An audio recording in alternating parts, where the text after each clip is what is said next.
Hey everyone, you're here with Mark Batwell at perfectgardens.com. Today we're going to be talking about Tiger Bloom manufactured by Foxfarm. Okay, so this video is for the general user. If you're using this product with their entire liquid, nutrient line, and dry line, then please reference the other video of how to use the entire nutrient line together. Although if you are the general user, because this product is becoming more available in big box stores and you're finding this product be sold really just by itself. Okay, so you have a 284. So these stand for NPK, so nitrogen, phosphorus, and potassium. So nitrogen is for green foliage, phosphorus is for roots, and potassium is for flower development. So as you can see here, if you were the general user and you wanted to keep it light and not overcomplicate your life, which I would recommend at the end of the day, because the health in gardening is you enjoying the process. The nutrition is your food.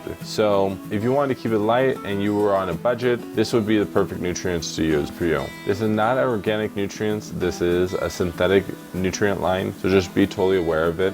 They do keep their nutrients on a lower pH because if they didn't, as you can see here, the nutrients would fall out of solution. And if you do keep this product stored in a hot area, or for some reason the pH changes in the bottle, you'll see the nutrients fall out of solution. You might have also seen this before. If you have used Tiger Bloom before, you might come back the following year and it's basically the salts have fallen out of solution and it's on the bottom. At that point, you're going to want to just go out and buy another bottle. Just like the Grow Big, Tiger Bloom has a low pH. So when you add it to your water, you're going to have to adjust your pH between 5.8 and 6.3. After adding it in, be aware that the water might be lower than 5.8, and that's not what you're looking for. So you might need to pick up some pH up or down, or some baking soda or some lemon, depending on the size of your grow, to adjust your pH so you're not dealing with nutrient lockout in your soil.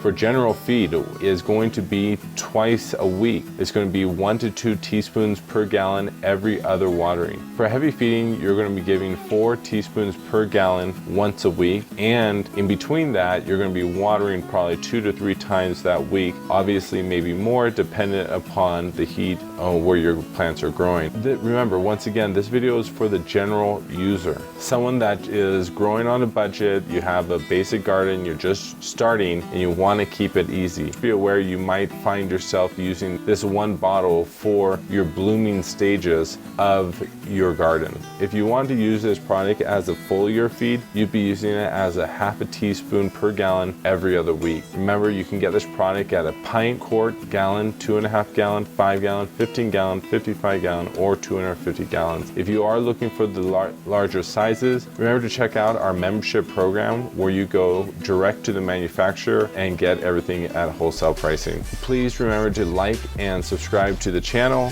Thanks so much and have a great grow.